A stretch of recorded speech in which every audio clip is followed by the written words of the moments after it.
ভারপ্রাপ্ত সভাপতি, শিবচর উপজেলা পরিষদের নবনির্বাচিত চেয়ারম্যান বীর মুক্তিযোদ্ধা আলহাজ আব্দুল লতিফ মোল্লা, আজকের এই সম্মেলনে প্রধান অতিথি হিসেবে উপস্থিত আছেন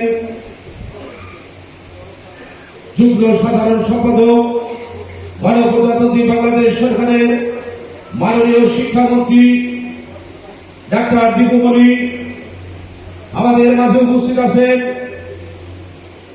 শিবচরের মাটি মানুষের নেতা, ৬ বার জাতীয় সংসদের সদস্য, মহান জাতীয় সংসদের মাননীয় চিফ হুইপ জনাব নূর আলম চৌধুরী এমপি।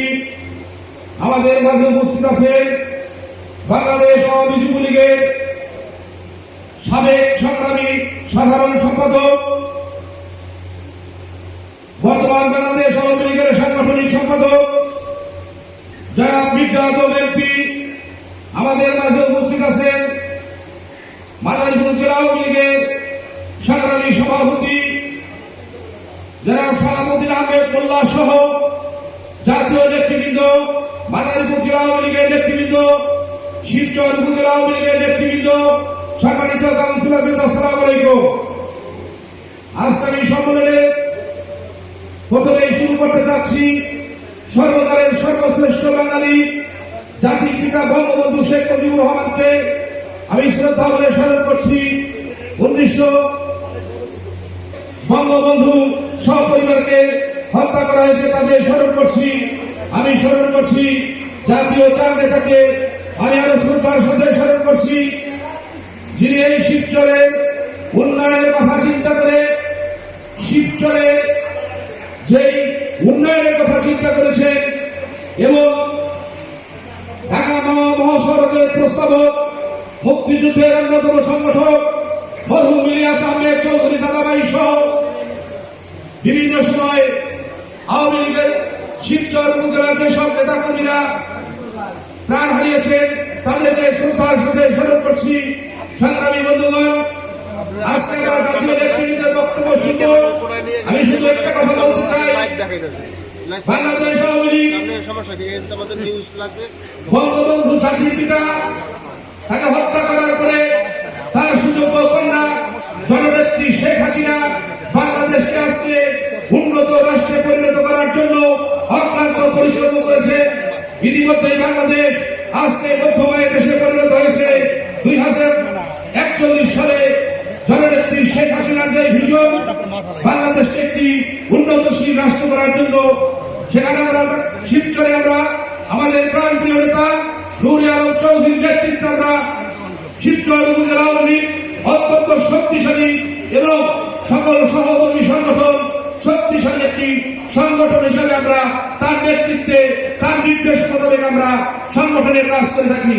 সংগ্রামী বন্ধুগণ, আজকে যখনই আমরা লক্ষ্য করেছি বাংলাদেশ আওয়ামী লীগ যখন রাষ্ট্রীয় ক্ষমতায় থাকে তখন এই দেশে মানুষের উন্নয়ন হয়, এই দেশে মানুষের ভাগ্য পরিবর্তন হয়। আপনারা দেখেছেন ইতিমধ্যে যখন নদী ভাঙন, যখন বন্যা কবলিত হয় তখন কিন্তু বাংলাদেশ আওয়ামী লীগের নেতাকর্মীরাই আপনাদের পাশে থাকে। আমাদের প্রাণপ্রিয় নেতা নূর আলম চৌধুরী আওয়ামী লীগ সকলের পাশে থাকে। সংগ্রামী বন্ধুগণ, আমরা নিশ্চয়ই লক্ষ্য করেছি শিবচরে যে সকল উন্নয়ন, সেখানে নূর আলম চৌধুরীর উন্নয়ন এমন কোন স্থান নাই যেখানে উন্নয়নের ছোঁয়া লাগেনি। যখনই আমরা লক্ষ্য করেছি বাংলাদেশ আওয়ামী লীগ সরকার রাষ্ট্রীয় দায়িত্ব গ্রহণ করে তখনই বাংলাদেশের উন্নয়ন হয়। সংগ্রামী বন্ধুগণ, আজকে আমরা লক্ষ্য করেছি আমাদের কিছুদিন আগে সারা পৃথিবীতে যখন মহামারী করোনা আক্রান্ত, ঠিক সেই সময় এই শিবচরে আমাদের যেই সমস্ত রোগী আক্রান্ত হয়েছিলেন সেই কথা চিন্তা করে আমাদের প্রাণপ্রিয় নেতা নূর আলম চৌধুরী তার নিজস্ব অর্থায়নে প্রায় 70 লক্ষ টাকা তার নিজস্ব অর্থায়নে এদেশের মানুষকে সহায়তা দিয়েছেন।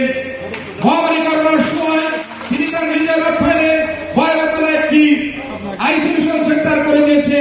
বন্যার সময় আমরা তার নেতৃত্বে আমরা বিভিন্ন সংগঠন, জাতির পিতা বঙ্গবন্ধু হাতে গড়া সংগঠন,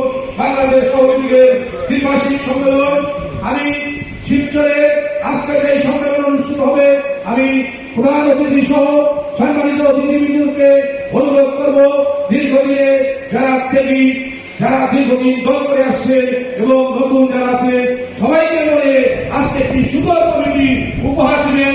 এই প্রত্যাশা যারা এখানে উপস্থিত হয়েছে তাদের সকলের সুস্বাস্থ্য কামনা করে, সম্মানিত কাউন্সিলর বৃন্দদের সুস্বাস্থ্য কামনা করে এবং আজকের সম্মেলনের সফলতা কামনা করে আমি আমার সংক্ষিপ্ত বক্তব্য শেষ করছি।